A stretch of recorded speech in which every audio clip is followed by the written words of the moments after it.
वारी renewable technologies, इस company ने अपने Q4 के रिजल्ट्स को डिक्लेयर किए हैं, जिसको हम डिटेल में एनालाइज करेंगे इस वीडियो में। और हम देख सकते हैं कि ईयर ऑन ईयर बेसिस में नेट प्रॉफिट में 83% का जंप दिखाई देता है। तो चलिए शुरू करते हैं। इस कंपनी का बिजनेस शरिया कंप्लायंट है और Q4 के रिजल्ट्स आपके सामने हैं। तो हम देख सकते हैं कि कंपनी ने डिक्लेयर किए सेल्स ऑफ 476 करोड़ के, जिसमें ईयर ऑन ईयर बेसिस में 74.4% का जंप दिखाई देता है। और कंपनी ने डिक्लेयर किए नेट प्रॉफिट ऑफ 93.8 करोड़ के, जिसमें ईयर ऑन ईयर बेसिस में 83% का जंप दिखाई देता है। हम इस कंपनी के स्टॉक्स का वॉल्यूम का डेटा देखें दोस्तों, तो हम देख सकते हैं कि लास्ट 30 डेज़ का एवरेज डेटा देखा जाए तो उसमें से 54.41% जो है वो डिलीवरी में बाइंग की जा रही है। हम इस कंपनी के फंडामेंटल्स को देखें दोस्तों, तो हम देख सकते हैं कि ये कंपनी जो है वो एक स्मॉल कैप कंपनी है, जिसका market cap near about 9,780 crore का है।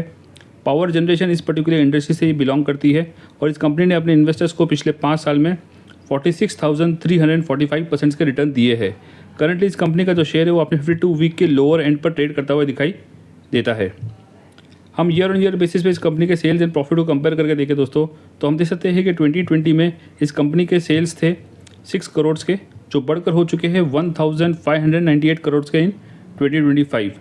और हम नेट प्रॉफिट की बात करें दोस्तों, तो हम देख सकते हैं कि 2020 में इस कंपनी के नेगेटिव प्रॉफिट्स थे -3% के, जो बढ़कर हो चुके हैं 229 करोड़ के इन 2025। तो हम देख सकते हैं कि ईयर ऑन ईयर बेसिस में both in sales and profit इसमें स्ट्रॉन्ग ग्रोथ दिखाई देती है। हम इस कंपनी के कंपाउंडेड सेल्स ग्रोथ की बात करें दोस्तों, तो हम देख सकते हैं कि ट्रिपल डिजिट की ग्रोथ है। लास्ट 3 ईयर्स में 115% की और 5 ईयर्स में 209% की ग्रोथ है। और कंपाउंडेड प्रॉफिट ग्रोथ की बात करें दोस्तों, तो इसमें भी ट्रिपल डिजिट की ग्रोथ है।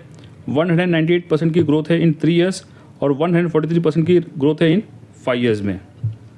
हम इस कंपनी के शेयर होल्डिंग पैटर्न की बात करें दोस्तों, तो हम देख सकते हैं कि प्रोमोटर्स की होल्डिंग ऑलमोस्ट कांस्टेंट है लास्ट 5 ईयर्स में और करंटली उनकी होल्डिंग है 74.39% की। हम एफआईएस की बात करें दोस्तों, तो हम देख सकते हैं कि लास्ट 4 ईयर्स में उन्होंने अपनी होल्डिंग स्लाइटली इसमें इंक्रीज़ की है और इनकी होल्डिंग है 1.13% की। और हम डीआईएस की बात करें दोस्तों, तो हम देख सकते हैं कि इनकी होल्डिंग इसमें इंक्रीज़ हुई है और करंटली इनकी होल्डिंग है 0.24% की। और पब्लिक की बात करें दोस्तों, तो इनकी ईयर ऑन ईयर बेसिस में इनकी जो होल्डिंग है वो स्लाइटली रिड्यूस होती दिखाई देती है। हम टेक्निकल इंडिकेटर्स की बात करें दोस्तों, तो हम देख सकते हैं कि बोलिंजर बैंड में करंटली इस कंपनी का जो स्टॉक है वो बोलिंजर बैंड के लोअर पार्ट में ट्रेड होता दिखाई देता है। ये जो टेक्निकल इंडिकेटर्स है वो वीकली चार्ट के बेसिस पे है और हम देख सकते हैं कि करंटली इस कंपनी का जो स्टॉक है वो अपने 52 वीक हाई से 66.29% के डिस्काउंट पर ट्रेड करता हुआ दिखाई देता है।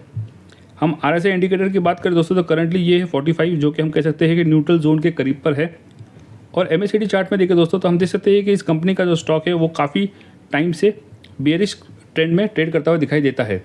बट लास्ट फ्यू वीक्स में हम देख सकते हैं कि इसकी जो एमएससीडी लाइन है वो सिग्नल लाइन को पॉजिटिवली ब्रेक करके ऊपर मूव कर रही है। तो हम ओवरऑल इस कंपनी को देखें दोस्तों, हम देख सकते हैं कि एक स्मॉल कैप कंपनी है। स्मॉल कैप कंपनी में रिस्क ज़्यादा होता है और ईयर ऑन ईयर बेसिस में इस कंपनी के सेल्स एंड प्रॉफिट को देखें दोस्तों, तो हमको इसमें स्टेडी स्ट्रॉन्ग ग्रोथ दिखाई देती है। और हम Q4 के रिजल्ट को कंक्लूड करें तो हम देख सकते हैं कि both in sales and profit काफ़ी अच्छे इसके रिजल्ट्स है। इस कंपनी के मार्केट का एक्सपेक्टेशन का डेटा अवेलेबल नहीं है, तो इसका एक्चुअल एक्शन जो है वो कल सुबह मार्केट में ही पता चलेगा। इस वीडियो में इतना ही दोस्तों, मिलते हैं नेक्स्ट वीडियो में एक न्यू इंटरेस्टिंग टॉपिक के साथ। Thank you.